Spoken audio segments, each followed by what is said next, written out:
모두의 채용 톡톡 구독, 좋아요, 알림 설정 부탁드려요. 취업에 필요한 뉴스와 채용 시장의 흐름을 확인하는 시간 안쌤의 단짠 취업 뉴스. 오늘도 안컴의 안정영 대표님과 함께하겠습니다. 선생님 어서 오세요. 네, 안녕하십니까. 안정영입니다. 네. 아니 쌤 지난주부터 해서 비가 네. 정말 많이 내리고 있잖아요. 네, 맞습니다. 특히 충청 이남 지역에 비가 많이 오고 있는데 네. 쌤은 별일 없으시죠? 예, 저는 다행히 별일 없는데 지금 이게 전국적인 좀 재난 상태가 됐잖아요. 네. 그래서 모쪼록 좀 피해가 취소화되기를 좀 바라면서 네. 예, 좀 하루빨리 좀 해결되었으면 좋겠다는 마음도 가져봅니다. 네, 네. 맞습니다. 오늘 안쌤의 단짠 취업 뉴스로 이어갈 텐데 첫 번째 취업 기사부터 만나볼게요. 첫 번째 기사 제목은요. 정년까지 일할 수 있을까? 서울 40대 직장인 34%만 그렇다인데요. 자, 내용 살펴보겠습니다. 서울에 거주하는 만 40에서 49세 임금 근로자와 비임금 근로자 1,189명을 대상으로 현재 일자리 전망을 조사한 결과 402명 33.8%가 현재 직장에서 정년까지 일할 것으로 자신한다고 응답했습니다. 정년과 관계없이 원하는 만큼 일할 수 있다는 응답은 69명 5.8%로 둘을 합쳐도 채 40%가 되지 않았습니다. 반면 403명 33.9%는 정년까지 일하고 싶지만 오래 다닐 수 있다는 자신이 없다고 답변했고요. 이제 재단은 경제활동을 하는 만 40에서 49세 시민 1,248명을 대상으로 직업 역량 개발에 관한 요구 조사도 시행했는데요. 전체 응답자 중 직업교육 훈련 참여율은 31.7%, 395명에 그쳤습니다. 가장 원하는 직업교육 훈련 분야로는 부가수익 창출, 571명, 45.7%가 꼽혔으며 직업 전환 343명, 직업 역량 강화 185명이 그 뒤를 이었습니다. 쌤, 네. 이제 100세 시대잖아요.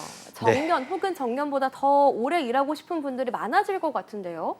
아무래도 일을 하고 싶어하는 분들은 별로 없을 텐데 네.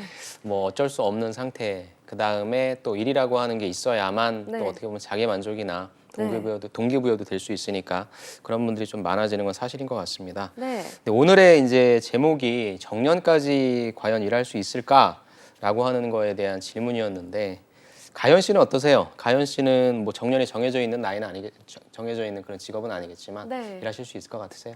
정년을 생각해 본 적이 없어요. 예. 계속 일하겠다. 예. 100세까지. 예. 아니, 저는 근데 네. 나중에 뭐 한 60살까지는 계속해서 일하고 싶지 않을까. 맞습니다. 뭔가 성취욕이 좀 있는 편이어서요. 그렇죠. 아직 하셔야 될 일이 많으시니까. 네. 또 정년이라고 하는 것이 사실 본인이 설정하는 거지 않습니까? 네. 어떤 절대적인 숫자로서 정년이 정해져 있다라기보다는 본인이 일을 어느 정도 할 것인지는 다 정해놓는 것 같은데 네. 실제 이제 그 설문조사를 한 나이대가 제가 속한 나이대라 예. 제 주변에 이제 분들도 가만히 보면은 회사를 다니시다가 퇴사한 분도 예. 계시고 회사를 잘 다니시는 분도 계시는데 일단은 양극단은 소수인 것 같긴 해요. 그러니까 내가 회사에서 업무를 되게 잘해서 점점 인정을 받고 이제 40대 중후반이 되면은 이제 회사에서의 평사원으로 올라갈 수 있는 최고의 직급까지는 올라가셨을 거고 이제 거기서 이제 내가 임원이 될 것이냐 아니면 이제 계속 가늘고 길게 갈 것이냐. 근데 임원이 되시는 분들 이제 저도 좀 신기하긴 한데 저랑 네. 가까이 지내셨던 분들이 진짜 대기업이 임원이 된다는 모습을 보며 근데 그런 분들의 공통적인 특징은 일단은 좀 대체불가한 역량을 갖고 계신 것 같긴 해요. 그러니까 일을 뭐 되게 잘한다라기보다는 그 분야에 있어서 믿고 일을 맡길 수 있는 입도 약간 무거운 것 같고 그 다음에 머리 회전도 빠른 것 같고 무엇보다도 커뮤니케이션 스킬이 좋으셔서 위에서 무엇을 원하는지를 제때제때 파악해서 거기에 맞게 일을 하시는 분들 그런 분들이 좀 살아남으시는 것 같고 네. 선택을 받으시는 것 같고요. 네. 그 다음에 이제 원래 최초부터의 본색이 이제 드러나시는 분들 직장이 뭐 이게 뭐야 왜 이래 하면서 늘 불평불만이 있으셨던 분들인데 네. 이제 그런 것들이 이제 좀 표출이 예전에는 직급이 낮다 보니까 되게 힘들었는데 이제 좀 직급도 높고 본인한테 그렇게 챌린지하는 사람분도 없다 보니까 이제 그런 것들을 자연스럽게 표출하다 보면 업무 성과라고 하는 측면보다는 이제 다른 쪽에 좀 기대다 보니까 그런 분들이 극소수이신 것 같고요. 이제 문제는 중간이죠. 이게 내가 과연 살아남아서 길게 갈 것이냐 근데 이제 그런 걱정을 하는 게 뭐냐면 내가 회사를 계속 다닌 다음에 네. 언제든지 나와도 그 자본을 가지고 내가 살아남을 수 있으면 사실 이런 걱정 안 하겠죠. 근데 이제 그 나와서 당장에 먹고 살기가 힘들기 때문에 네. 라는 걱정으로 회사는 다녀야 될 것인데 회사를 다니고 나서 이제 이게 단절된다라고 하는 느낌이 있어서 과연 회사에서의 나의 이 주특기를 가지고 밖에 나왔을 때 뭐 개인 사업을 하시던 다른 회사를 들어가시건 이게 연결이 되어야 되는데 네. 그런 부분이 이제 되지 않아서 과연 오래 다닐 것이냐. 자꾸 저는 정년까지 일할 수 있을까라고 한다면 저는 일할 수 있다라고 생각은 합니다. 네. 대신에 그렇게 일을 하는 것이 과연 미래 가치를 따졌을 때 정답이냐 아니냐는 본인 스스로 알겠죠. 저도 만약에 회사를 다녔다면 저도 정년까지 일할 수는 있을 것 같은데 네. 제가 하고 싶어하는 일은 지금 이런 강의나 이런 일들, 방송이나 네. 이런 일들인데 내가 회사를 계속 다녔으면 이런 기회를 잡을 수 있을까? 결국에는 중간에 수렴하시는 분들은 본인만의 약간의 요구 수익률을 정하셔야 될 것 같고 네. 그다음에 다양한 부분들을 좀 조율하셔서 근데 또 이게 나 혼자 사는 삶이라면 괜찮은데 또 거의 가장이잖아요. 아. 예, 가장이다 보니까 나 혼자 스스로 판단하기도 좀 그래서 좀 힘드실 것 같습니다. 그래서 보면은 역시 마지막에 말씀해 주신 게 직업교육 훈련 분야가 첫 번째가 부가수익 창출입니다. 이것이 이제 얘기해 주는 게 그래서 실제 예. 기업에서도 이제 전직 시장이 되게 이제 크게 많이 열렸다고 하거든요. 네. 그래서 이제 이 40대 분들을 교육시켜서 다시 이제 시장으로 내보내려고 하는데 단순한 어떤 직무에 관련된 스킬만 알려드리는 게 아니라 현재 가지고 있는 자산들을 잘 운용하고 지킬 수 있는 이런 재무관리 교육도 되게 많아지고 있거든요. 그래서 이런 것들이 지금 우리 사회를 좀 대변하고 있는 어떻게 보면 대한민국의 허리이신 분들인데 이분들이 이런 고민을 갖고 계신다라고 하는 방향으로서 한번 갖고 와봤고 아마 이 방송을 보시는 분들은 이제 신입을 지원하시는 분들이 많을 텐데 여러분들도 금방 눈 깜짝하면 이 시기가 오거든요. 그럴 때 나는 어떤 그룹에 속할 것인가 그리고 나는 어떤 식의 플랜을 가져갈 것인가 이 부분도 한번 거시적으로 고민해 보시는 시간이 되셨으면 좋겠습니다. 저는 이 첫 번째 기사를 보면서 네. 정년에 대해 생각하면서 사람들이 정년까지 일하고 싶은 이유가 어떤 자기의 그래도 일이 있어야지 성취감도 그렇죠. 얻고 뭔가 자기의 존재에 대해서 좀 그렇죠. 인식하게 되고 하는 네. 것 때문일까? 아니면 정말 먹고 사는 문제일까? 뭐 이런 음. 생각을 하게 됐었는데 네. 두 번째 기사 보면요. 먹고 사는 거 문제는 그렇게 이제 크리티컬한 요소. 나 진짜 굶어 죽으려고 일을 한다. 약간 이런 문제는 아닐 것 같기도 하고요. 그럴 수도 있죠. 네, 두 번째 네. 기사 살펴보겠습니다. 네. 네, 제목은요. 취업 왜 하나? 알바만 해도 연봉 3천만 원 넘는다라는 제목이었어요. 살펴보겠습니다. 최저임금 인상으로 아르바이트생 연봉이 3천만 원 이상으로 늘어날 전망이라고 합니다. 최저임금이 10,000원으로 오를 경우 월 급여는 226만 원, 연봉은 2,712만 원에 달할 전망이고요. 주휴수당을 포함하면 월 226시간 근무 시 단순 계산상으로 최저임금 연봉이 3,254만 원 된다고 합니다. 커리어테크 플랫폼에 따르면 지난해 중소기업 4년제 대졸 신입사원의 연봉 평균은 2,881만 원인데요. 최저임금 상승으로 청년 취업자들이 굳이 정규직 취업을 할 이유가 없어진 셈이죠. 취업 대신 아르바이트를 선택하는 프리 아르바이터족이 양산될 것이라는 우려가 나오고 있습니다. 한편 최근 중소기업 중앙회가 최저임금 근로자가 있는 중소기업 618개사를 대상으로 실시한 조사에 따르면 내년 최저임금 인상 시 신규 채용을 줄이겠다는 내용이 60.8%인 것으로 나타났습니다. 내년 최저임금 협상이 계속해서 진행 중인데요. 단순히 임금만 놓고 본다면 실제로 취업보다는 아르바이트를 선호하시는 분들이 늘 수도 있겠어요, 쌤. 나 이제 취업 안 하고 아르바이트해서 잘 먹고 잘 살겠다 네. 하시는 분들이 생길 수도 있겠네요. 아까 보니까 프리터족이라고 한다고요.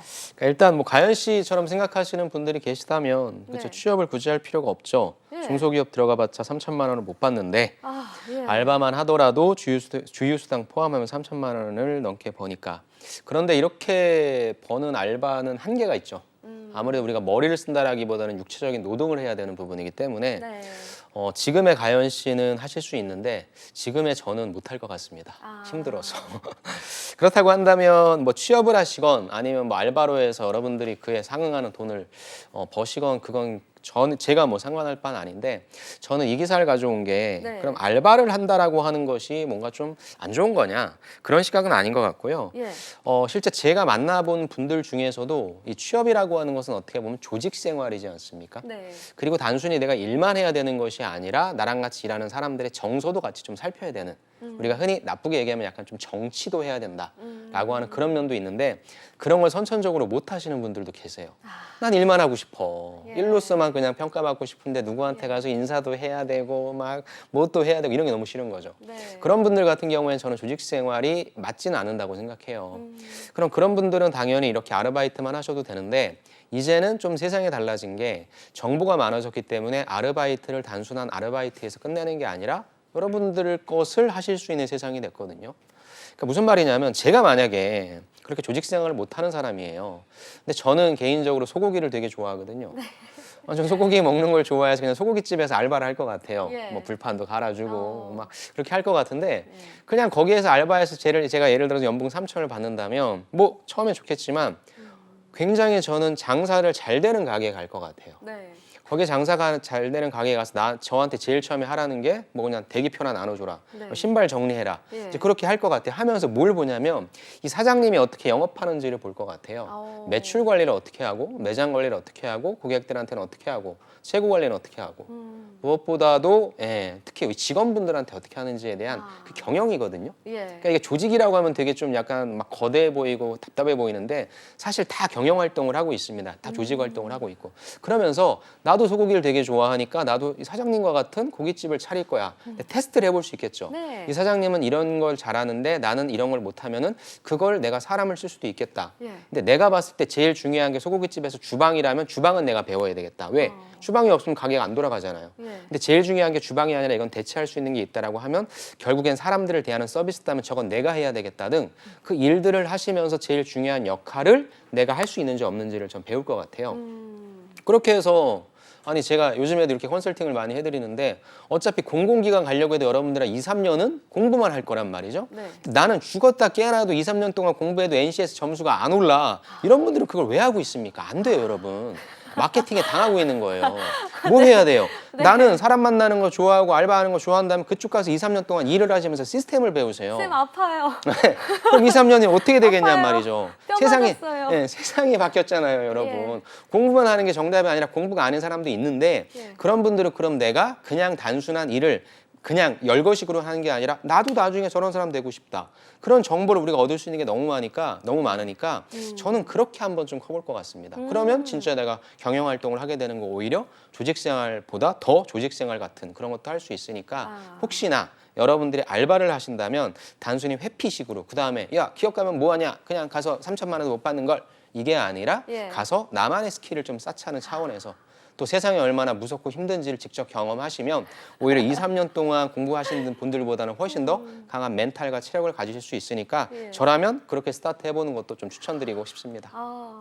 아니 선생님 말씀 정말 촌철살인이었는데요. 어떤 부분이 그랬나요? 네, 근데 정말 많이 네. 공감이 됐던 게 네. 제가 한동안 방송국 취업이 안 돼서 아, 고생했던 적이 있었어요. 그러셨구나. 근데 그때 제가 이 버블티 먹는 게 제 낙이었거든요. 그래서 저는 아침 6시 반에 출근해서 12시 점심에 퇴근하는 버블티 집에서 아르바이트를 혼자 했었는데요. 네. 그걸 하면서 이제 고객들하고 만나는 것도 익히고 예. 내가 좋아하는 버블티도 많이 먹고 버블티 만드는 것도 배우고 해서 한때 이 방송국 취업이 안 되면 나는 버블티 가게를 차리겠다. 목이 좋은 데다가 이제 좀 차려보겠다라는 그렇게 생각을 할 수 있게 됐거든요. 네. 지금도 늦지 않았습니다. 지금도 많이 좋아해서 네. 가끔 네. 제가 일했던 데 지나가면서 좀 버블티 가게 사장님하고 인사도 좀 하고 네. 또 저도 그랬었어요. 저도 예전에 군대 제대하고 나서 말년휴가 나왔는데 예. 제가 지하철역에서 그 토스트를 팔았는데 네. 되게 잘 팔았어요. 오. 그래갖고 나는 토스트를 사실 고객들이 원하는 게 별게 아니거든요. 네. 약간 양 조금 많이 넣어주면 되고 친절하게 해주면 돼요. 맞아요. 많이 주세요 하면 저 진짜 많이 드립니다. 진짜 많이 줬거든요. 그게 네. 별로 원가가 안 들어가요. 근데 아. 그러니까 자꾸 단골 손님도 생겨서 저도 뭐 그렇게 직접적으로 연결되는 건 아니지만 만약에 취업이 안 되면 전 떡볶이를 만드는 걸 좋아해서 난 그럼 떡볶이 만들어서 대한민국에서 제일 맛있는 떡볶이 팔아야 되겠다. 이야. 그런 생각으로 저도 했었거든요. 예. 우리 아직 늦지 않았습니다. 그렇게 생각하니까 내가 굳이 진짜 이게 너무 취업이 안 된다고 그렇죠. 해서 진짜 나는 힘들어 죽겠다 이런 네. 생각했었는데 그렇게 일하면서도 많이 위안이 됐던 것 같아요. 근데 이건 있어요. 그러니까 취업을 일단 내가 한번 트라이를 해보려고 했으면 죽을 힘을 다해서 한번 해보셔야 됩니다. 그게 이제 역량이 되거든요. 네. 그래야만 다른 애 어떤 일을 할 때 또 그런 역량이 발휘되는데 네. 이걸 조금 하다가 힘들다 무섭다고 해서 피해버리면 또 여기에서도 같은 강도로 했을 때 바로 도망갈 확률이 높기 때문에 일단 취업을 하겠다라고 한다면 최선을 다하시고 네. 아니면 빨리 이쪽으로 최선을 다하시는 습관을 길러주시면 좋을 것 같습니다. 네, 감사합니다. 오늘 말씀 이어가 보도록 하겠습니다. 세 번째 기사 살펴볼게요. 제목은요, 드디어 사표 쓴다. 직장인들 이직의 기술은? 이네요. 자, 내용 살펴보겠습니다. 이직은 자신의 꿈을 원래 실현하거나 더 많은 연봉을 받기 위해서 내리는 일종의 결단이라고 볼 수 있는데요. 그래서 직장인들 사이에서 소위 이직의 기술이 좋아야 제대로 된 이직을 했다는 이야기가 나옵니다.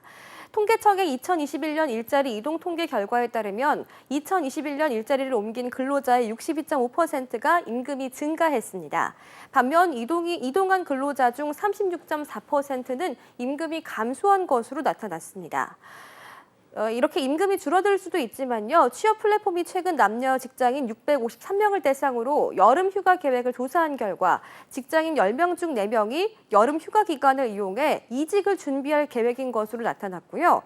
직장인들 사이에서는 기업과 밀고 당기기인 밀당을 잘해야 한다는 말이 있는가 하면 누군가의 연줄로 이직을 하면 연봉 협상에서 좋을 수 있다는 등 여러 가지 말이 나오고 있다고 합니다. 이렇듯 직장인들이 이직 과정에서 제대로 된 정보가 없어서 혼란을 겪거나 준비를 못하는 경우가 많다고 하네요. 또 이제 설문조사 결과에 따르면 취업 준비 시 가장 어려움 느끼는 분야는 이력서 및 포트폴리오 준비가 56%, 면접 34%, 연봉 협상 8%의 순으로 나타났습니다. 쌤, 들어가도 이제 이직 그렇죠. 고민하고 직장인들의 영원한 숙제일까요? 아무래도 이제 본인이 아까 말씀드렸지만 기업에서 조직에서 인정을 받고 네. 계속 성장한다라고 하면 뭐 굳이 옮길 필요가 뭐가 있겠습니까? 편한 곳에서 계속 성장하면 되는데 이제 네. 그렇지 않거나 이제 욕심이 좀 생긴다라거나 아니면은 여기서 이제 좀 빠져줘야 되겠다라고 하는 생각이 드신다면 당연히 이직은 생각하실 것 같은데 네. 사실 이직의 기술이라고 하는 거는 여러분들이 요즘에는 또 정보가 잘 돼 있으니까 그리고 사실 지금 그 우리가 이런 어떤 리서치 갖고 오는 데들 있잖아요. 뭐 네. 잡코리아라든지 이런 데들도 솔직히 시장이 바뀌었습니다. 그러니까 신입들을 대상으로 하는 서비스를 하는 게 아니라 다 재직자들을 하는 그러니까 그만큼 신입 채용보다는 이직 네. 쪽의 시장을 더 넓게 보고 있고요. 네. 여러분들이 광고를 보시더라도 이제 어디로 이직했다, 얼마 네. 더 받고 이직했다 이런 광고들을 많이 보시는 것처럼 이제는 이직 시장이 더 신입 채용 시장보다는 더 커질 수 있다라고 하는 그러한 가능성도 좀 보여지고 있는데 네. 솔직히 얘기해서 그래서 여러분들이 뭐 등록을 해놓으면 자동적으로 알림이 오게끔 설정해 놓을 수도 있는데요. 사실 그러한 일자리들은 어떻게 보면은 두 번째, 세 번째 필터가 된 일자리입니다. 그러니까 실질적으로 기업의 조직에 어떤 일자리가 필요하잖아요. 네. 그럼 그걸 공고를 먼저 내지 않죠. 누군가한테 먼저 소개를 받습니다. 왜냐하면 인적 네트워크들이 다 있으니까. 네. 그래서 제일 중요한 게 뭐냐면 여러분들이 이직을 잘하고 싶잖아요. 그러면 여러분들이 특히 근무하고 계신 분야라고 한다면 그 분야의 사람들과 잘 지내셔야 돼요. 어쩔 수가 없어요. 왜냐하면 어떤 사람을 뽑고자 해도 그 사람에 대해서 모르잖아요. 네. 특히 일한 사람에 대해서는 역량뿐만 아니라 인성이라고 하는 부분을 더 많이 걱정하기 때문에 일은 아무리 잘해도 나랑 안 맞는 스타일이면 절대 뽑을 리가 없겠죠. 그러니까 야, 너 누구 좀 아니? 추천 좀 해줘라 라고 하는 부분이 되게 많아요. 그렇게 해서 면접을 보시는 경우가 많죠. 근데 그런 데서 안 됐거나 그런 상황이 아닌 경우에 그렇게 공채로 뜨는 부분이고 그렇게 알림이 울릴 때 여러분들이 받는 부분이기 때문에 거기에서는 이미 필터돼서 여러분들한테 온다. 그래서 사실 그거는 그렇게 좋은 쪽은 아니라고 생각합니다. 네. 특히 우리가 흔히 얘기하는 헤드헌터도 마찬가지죠. 그렇기 때문에 임금을 여기 아까 뭐 올려서 받았다는 분들도 계신데 네. 또 그분의 현직자분의 어떤 이야기를 들어야만 지금 임금 수준이 어떻다라고 하는 것도 알 수 있고 내가 여기서 얼마까지 높게 불러야 결국에는 협상할 수 있을지에 대한 포인트도 알기 때문에 네. 진짜 솔직히 툭 까놓고 얘기해서 여러분들이 이직 잘하고 싶잖아요. 예. 그럼 여러분들 그쪽 분야의 사람들과 잘 지내시면 돼요. 절대 욕하시거나 뭐 척을 진다거나 그러시면 안 돼요. 예. 내가 진짜 더럽고 치사해서 여기는 진짜 뒤돌아보고 모도 안 한다. 이러시면 안 되고 사람은 어떻게 다시 만날 줄 모릅니다. 예. 그리고 특히나 그 분야에 계신 분들은 너무나 좋기 때문에 그것 좀 말씀드리고 싶고요. 두 번째는 저도 경력직 분들 많이 만나거든요. 근데 진짜 이력서 와 너무 못 써요. 그러니까 어떻게 써야 되는지도 모르고 면접이요 진짜 연습도 안 해오십니다. 신입분들이 훨씬 잘하세요. 뭐예요? 한 번 했으니까 아니면 아유 제가 서류 쓰고 면접 본 게 언젠데요라고 하시는데 정신 똑바로 차리십시오. 보세요. 여러분들의 역량 거의 다 비슷해요. 그럼 뭘 봅니까? 결국에 서류를 누가 얼마나 충실하게 썼는가, 깔끔하게 썼는가인데 서류만 딱 봐도 사진 한 10년 전 사진 갖다 붙여놓고 자강 같은 거 하나도 안 맞고 가운데 정렬도 안 돼 있고 그러면 예. 그게 서류입니까? 그렇게 일하시는 거잖아요. 그러니까 예. 첫인상이 어찌됐건 서류니까 서류에 담기는 내용도 물론 중요하겠지만 깔끔하게 보일 수 있는 정리 네. 그리고 면접 때도 제발 연습 좀 하셔서 예. 어떤 일을 하셨습니까? 라고 물어본다면 아 이게 나의 역량을 체크하는구나. 아 이 사람의 나의 인성을 체크하는구나 등의 어떤 눈치는 있으셔야죠. 그래서 제발 신입 때의 마음으로 돌아가셔서 차분차분히 서류도 쓰시고 면접도 연습하시면 좋겠다라고 하는 쓴 말씀을 좀 드리고 싶습니다. 네. 오늘도 좋은 말씀을 너무 좀 썼나요? 예, 안컵의 안정현 강사님과 함께했습니다. 오늘 말씀 고맙습니다. 네, 감사합니다.